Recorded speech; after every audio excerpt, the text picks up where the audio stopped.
La cumbre europea para aprobar el Fondo de Recuperación frente a la crisis económica provocada por la COVID-19 remontó el vuelo el sábado hacia un posible acuerdo después del patinazo de la primera jornada del viernes, cuando algunas delegaciones temieron el descalabro de la ruptura de las negociaciones.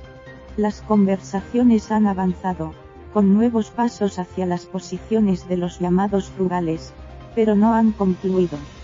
Tras una última sesión, en cena de trabajo, la reunión se ha dado por concluida a las 11:30 de la noche y se ha convocado su reanudación para el domingo a mediodía.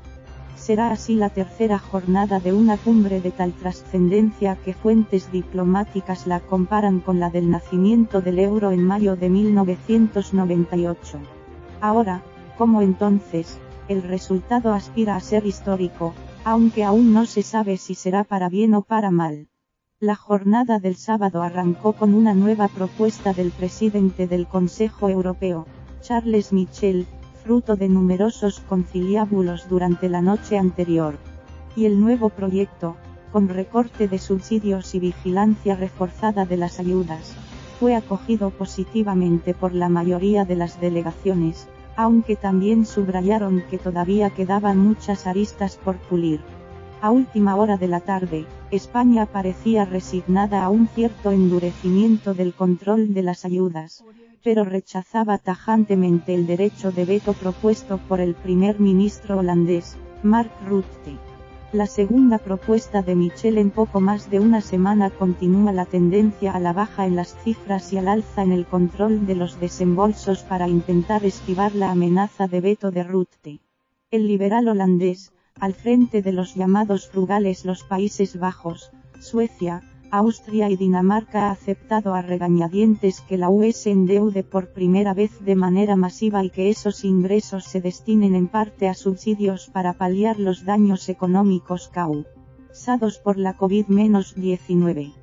Pero a cambio este grupo pelea desde hace días, y con especial énfasis durante la cumbre, por reducir todo lo posible la ambición del histórico proyecto. La negociación es intensa.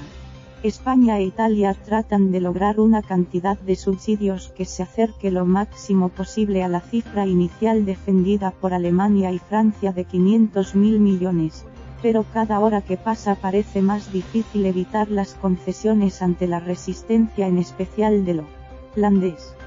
Fuentes españolas admiten la enorme dificultad de resistir el embate de los llamados frugales, pero confían en que el resultado sea aceptable sobre todo gracias al margen que da el hecho de que la propuesta inicial de la Comisión Europea, respaldada por los cuatro grandes países del euro Alemania, Francia, Italia y España y varios aliados más, era tan voluminosa que permite margen de negociación. Michel ha aceptado alguna de las reclamaciones de Rutte para intentar lograr la unanimidad de los 27. La nueva rebanada de Michel asciende a 50.000 millones menos de subsidios procedentes del Fondo Europeo de Recuperación, aunque mantiene su dotación total de 750.000 millones al aumentar en otro tanto el volumen de créditos disponibles. El tijeretazo anterior se lo llevó el presupuesto de la UE para 2021-2027, que bajó del 1,1 billones de euros propuesto por la Comisión Europea a 1.074 billones.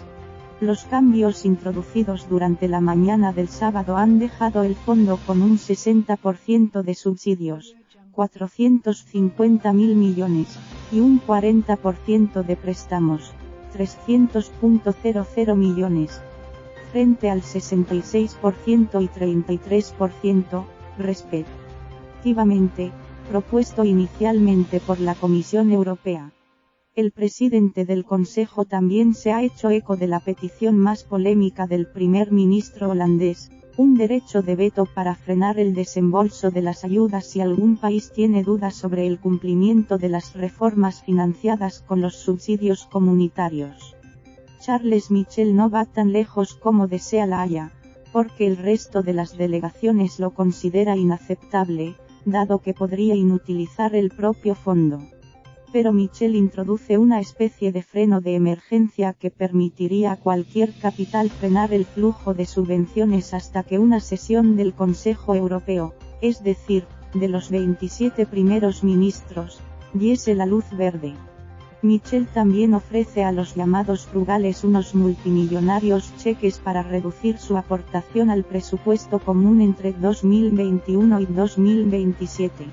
La concesión, de la que también se beneficiaría Alemania, suma 46.000 millones de euros durante el próximo periodo presupuestario, una factura abonada por el resto de socios, incluidos los más golpeados por la pandemia.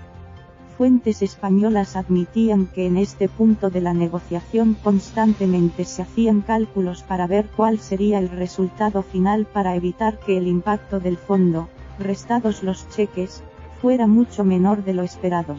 España no quería ningún tipo de cheque, pero todo indica que tendrá que aceptar algunos muy cuantiosos.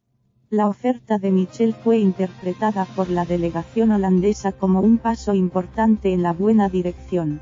España, según fuentes diplomáticas, la acogió con mucha más cautela y advirtió de que en ningún caso se aceptará que la decisión final se tome por unanimidad. Pero España no se cerró en banda y prefiere esperar a ver el conjunto de un potencial acuerdo. La propuesta del freno de emergencia, en todo caso, ganó fuerza a lo largo del día, aunque con importantes matizaciones para evitar que se convierta en un obstáculo insalvable para la gestión del fondo. La oferta de Michel sirvió, al menos, para evitar un peligroso final abrupto de una cumbre que todas las delegaciones consideran muy importante para salvar la integridad del mercado interior europeo e, incluso, la competitividad de Europa en una escena global cambiante e inestable. La táctica de Michel del primer día, que intentó abordar de entrada los tres asuntos más polémicos: volumen del fondo, gobernanza para los desembolsos y descuentos para los contribuyentes netos, no cosechó resultados y fue criticada por algunas delegaciones. Tras el bloqueo del viernes, el presidente del Consejo arrancó la segunda jornada con una reunión restringida con la canciller alemana, Angela Merkel, el presidente francés, Emmanuel Macron, el primer ministro italiano, Giuseppe Conte, y el primer ministro holandés, Mark Rutte. La cita, a la que también asistió la presidenta de la Comisión, Ursula von der Leyen, retomó el pulso de la cumbre y encauzó las negociaciones hacia unos contactos bilaterales y multilaterales que se repitieron durante todo el sábado.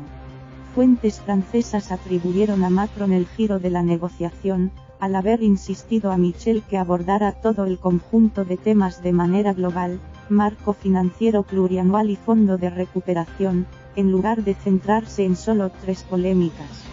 La nueva estrategia pareció dar resultado y tras un plenario durante la mañana para presentar la nueva propuesta, los múltiples contactos desbrozaban una posible senda hacia el acuerdo. Michel multiplicó los contactos, con geometría variable a lo largo del día. Sánchez participó en varias de esas reuniones y, según fuentes de la delegación española, el presidente del gobierno ha mantenido multitud de corchete izquierdo encuentros corchete derecho bilaterales. El italiano Conte, en una intervención grabada a media tarde para su página de Facebook, admitía que la negociación estaba siendo más complicada de lo previsto y señalaba a los italianos que el gran problema era Holanda, pero también otros frugales. Sánchez se mantuvo en absoluto silencio durante las dos jornadas, después de una breve intervención antes de empezar la cumbre el viernes. Por el contrario, Rutte y la delegación holandesa multiplicaban sus intervenciones en prensa o redes sociales para tratar de utilizarlas como mecanismo negociador. La mayoría de las delegaciones confía en lograr un acuerdo, pero no descarta nuevos contratiempos en una negociación que, además de compleja técnicamente, supone el mayor salto presupuestario de la UE en toda su historia, tanto por la envergadura del plan como por su modelo de financiación a partir de deuda comunitaria avalada por los estados. El plan avanza hacia una rebaja del fondo, que ya ha perdido una de sus principales novedades, una partida de 26.000 millones de euros para la recapitalización de empresas en los países con escaso margen presupuestario, como es el caso de Italia o España. Por el camino también se ha quedado buena parte los recursos destinados a potenciar los planes de inversión de la Comisión Europea, como Horizon, centrado en investigación, o InvestEU.